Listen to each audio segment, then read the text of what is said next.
Привет, рабы! С этими словами однажды зашел в сервис один владелец мотоцикла BMW. Очень хорошо, что это был не мой сервис, однако там работал в этот момент механик, который позже устроился ко мне.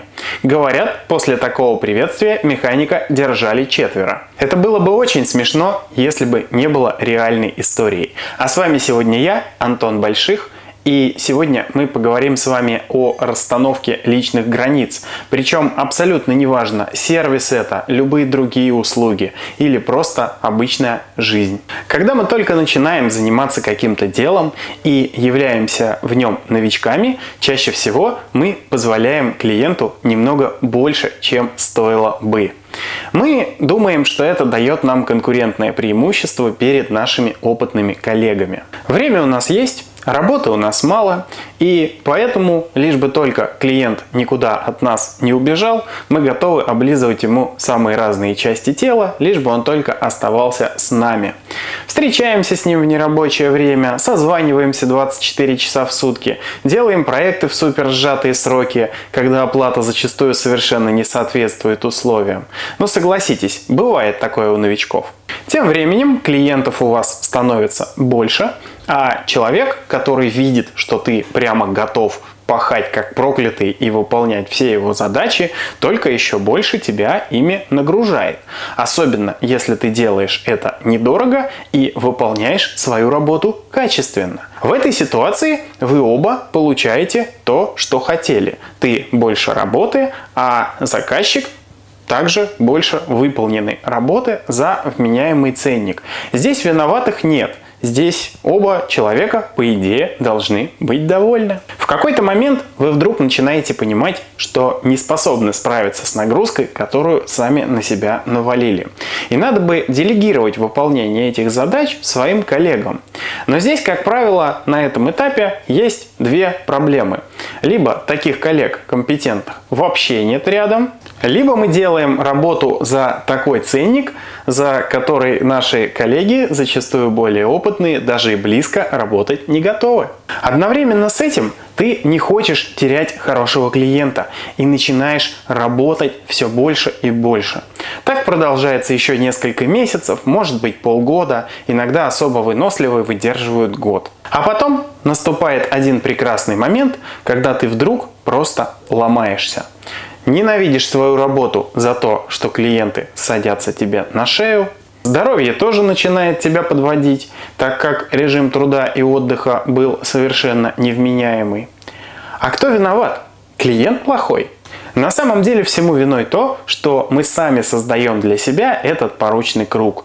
Наваливаем на себя все больше и больше задач, но ничего не делаем для их оптимизации. Дровосек, почему ты пилишь дерево тупой пилой? Остановись, наточи свою пилу, и дело пойдет намного быстрее. Нет, мне нужно пилить, мне некогда точить. Цитата может быть недословная, но думаю, смысл вы поняли. А еще больше данная ситуация усугубляется, если вам нравится пилить. Тогда вы будете заваливать себя задачами все больше и больше и думать о чем угодно, но только не о том, чтобы нанять дровосеков и руководить лесопилкой. И вот тут мы подходим к проблеме, что когда хобби становится работой, это очень сильно мешает сделать из этой работы бизнес. Бизнес и работа – это две очень разных вещи. Именно это произошло у меня с мотосервисом. Я слишком много увлеченно занимался операционкой, но очень мало, практически не занимался тем, чтобы развить и масштабировать сам сервис. Учитывая, что мой опыт работы с макси-скутерами Suzuki составляет уже 12 полных лет, а с мотоциклами и макси-скутерами BMW уже приблизительно 8 лет, все это время я постоянно изучал что-то новое, потому что был просто фантастически увлечен всем этим занятием. Я получил базовые знания по токарной обработке, по сварке алюминия, я очень много этим занимаюсь и сейчас до сих пор. У меня есть серьезная база знаний по восстановлению тех или иных деталей, а также я обладаю огромным опытом в сфере регламентного технического обслуживания, ремонта двигателей и так далее. Именно по этой причине, а также потому, что вы постоянно засыпаете меня вопросами, ведь в Москве и Питере еще можно найти какой-то профильный сервис, а вот где-нибудь в более отдаленных регионах России уже невозможно это сделать, я решил создать свои обучающие курсы по ремонту и самостоятельному обслуживанию макси-скутеров Suzuki Skyway Burgman 400, 650, а также BMW C650 GT. Ссылочки на все мои продукты, а также ссылка на то, как со мной связаться, топ-линк на все мои контакты есть в описании или в закрепленном комментарии. Если у вас есть какие-то вопросы, welcome, пишите, задавайте, ответим. На стадии, когда я понял, что надо что-то срочно менять, я находился около 4 лет. Но ведь понимать совершенно не значит сделать. Безусловно, я постепенно начал нормально выстраивать свой рабочий график, перестал работать 6 дней в неделю с 9 до 9, а также стал вкладывать больше денег в оборудование, чтобы оптимизировать время на работу с мотоциклами. Я стал выполнять многие задачи в разы быстрее, с меньшими трудозатратами, однако кардинально это меня не спасало. Я все равно был практически один. В какой-то момент я достаточно серьезно стал поднимать цены. Клиенты, которые были не согласны, отсеялись, но на их место пришло еще больше и намного больше клиентов, которые готовы и согласны платить тебе больше и больше. Работа в такой ситуации становится для тебя своего рода наркотиком.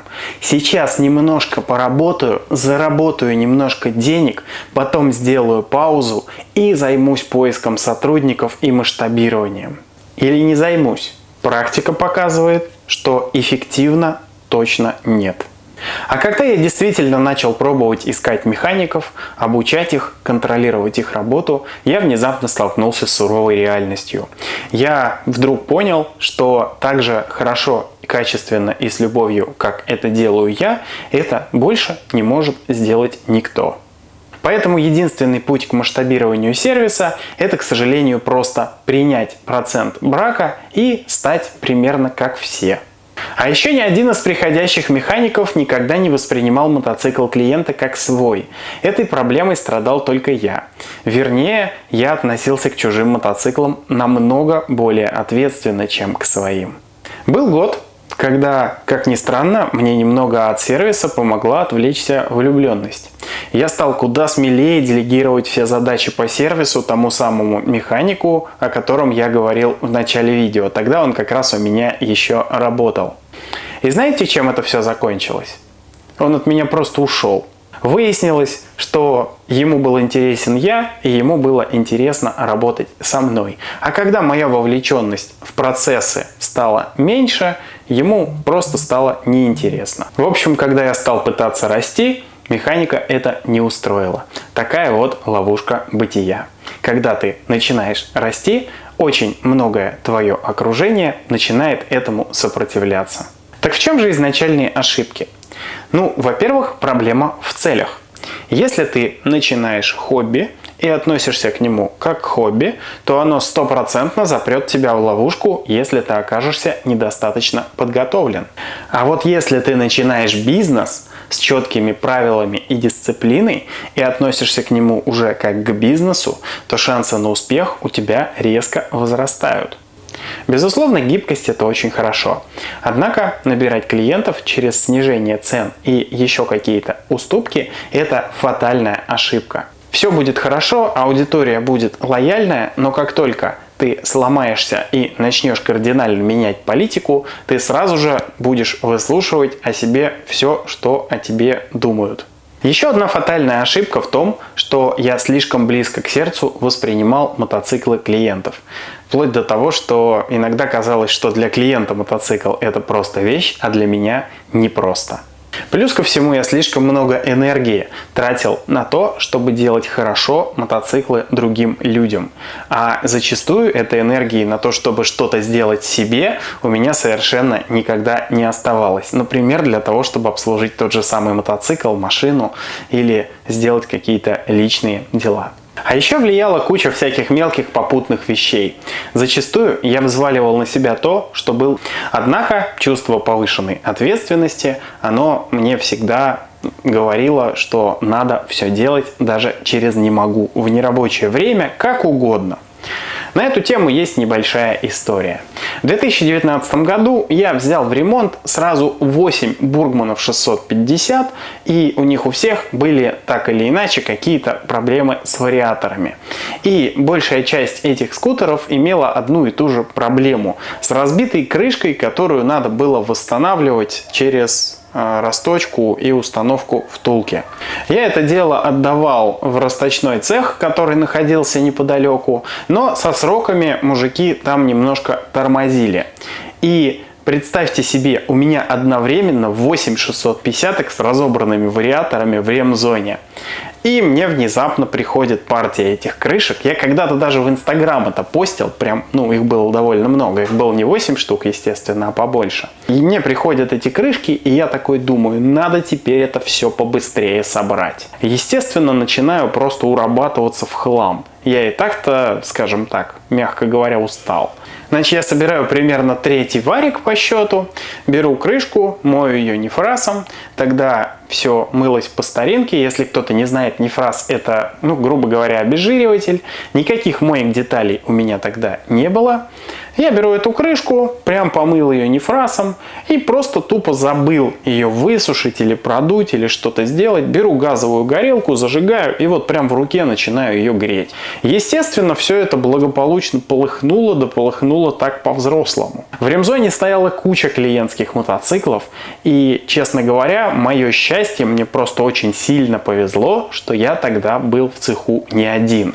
Тут же прибежали соседи с огнетушителями, потому что горела и емкость, где я это все мыл, и капли, которые попали на пол между верстаком и емкостью, тоже все горели, и рука у меня загорелась в этот момент, то есть я же прям держа крышку в руке это все начал. В конечном итоге все закончилось благополучно. В сервисе еще примерно 3 месяца, примерно до сноса этого помещения, вернее до момента, когда мы оттуда съехали, все было в порошке, потому что огнетушители были только порошковые. Ожог на руке у меня прошел достаточно быстро, однако осадочек остался. Это был урок, который жизнь мне преподала очень-очень серьезно, и я его усвоил, потому что обычно жизнь дает 2-3 таких шанса, а потом уже, если ты не понимаешь урок, другого шанса не предоставляется, и ты теряешь все. С тех пор у меня около 20 огнетушителей, самых разных, углекислотных, порошковых. В общем, я теперь про это очень много всего знаю, и пожарная безопасность у меня теперь на высоте. Кстати, позже, уже в 2023 году весной, у меня похожая ситуация была у человека, который у меня на протяжении нескольких недель работал. Там я уже на опыте достал быстро огнетушитель, все затушил, то есть никаких особых сложностей не произошло. Но, честно говоря, такой опыт никому я не желаю повторять. Небольшой итог. Если вы хотите начать какой-то бизнес, условно, вам нужно начать с того, чтобы понять цели, к которым вы хотите прийти. И только после того, как вы выставили себе конечную точку и четко ее определили, вам необходимо подгонять правила, которые помогут вам к этой точке прийти. Если вы будете начинать, как я, сначала и иду не знаю куда, в каком-то непонятном направлении, то вы гарантированно попадете в ловушку. А там уже для того, чтобы что-то менять, у вас не останется ни времени, ни сил. Поверьте моему печальному опыту. Вспоминаю времена, когда я работал в своем первом автосервисе. Продолжалось это не очень долго, примерно 7 или 8 месяцев. Это был автосервис, в котором я ремонтировал в основном фургончики, и разные итальянские автомобили. Меня очень ценили на этой работе, и я, кстати, там достаточно неплохо зарабатывал, однако мне все время было мало. И как раз в тот год у меня резко лавиной прям пошло много работы по Бургманам. Хотя особо никакой рекламы я не давал. Я просто в свободное от работы время сделал пару геморройных мотоциклов. Один из них я сделал человеку, который работал в Байкленде. Причем сделал его фантастически быстро. Он там что-то с механиками поругался. В конечном итоге мой телефон, видимо, стали всем раздавать. Потому что я прям оказался в нужном месте в нужное время. Тогда один механик очень известный перестал заниматься Бургманами, тоже ушел в семью, в другие вопросы. И, в общем, я какое-то время на протяжении нескольких месяцев работал практически без выходных на работе в автосервисе. У меня еще сменщик тогда уволился, должен был из отпуска выйти, а он уволился. И я работал днем там практически 6-7 дней в неделю в этом сервисе, а по ночам я работал в гараже. Вы знаете, это ад. Тем более в гараже еще не было света. В общем, было очень много сложностей. Но на какое-то время меня хватило. А потом я уже стал перестраиваться и к следующей весне вообще бросил работу на кого-то и начал работать все-таки на себя. Весь этот опыт я считаю опытом, который не ведет к развитию. Безусловно, стремление начать что-то свое – это хорошо, но стремление должно было быть не в техническом плане, а в организационном. К тому же время – это невосполнимый ресурс. Вот представьте, что я нашел время для второй работы и вообще ничем тогда толком не увлекался. А вот есть еще интересный вопрос. Люди, которые имеют помимо постоянной какой-то регулярной работы хобби, которое с этой работой никак не связано. Вот есть ли у вас время о том, чтобы думать о каком-то развитии? Я знаю одного человека, который на встречи с друзьями ходит по расписанию раз в 2 недели. Что это? Абсурд? Или дисциплина? Или неумение пользоваться своим временем? При этом вы можете достаточно хорошо зарабатывать. Хотя, опять же, хорошо зарабатывать – это сколько? Для кого-то хорошей зарплаты будет 100 тысяч, для кого-то миллион, для кого-то 5 миллионов. Вот напишите в комментариях, какую зарплату вы хотели бы, чтобы вам прям на все хватало и вы ни в чем не нуждались. Самое печальное в этой всей ситуации, а может быть и наоборот хорошее, что когда ты достигаешь той или иной цифры, тебе становится мало, твои потребности начинают вырастать. Подведу небольшой итог.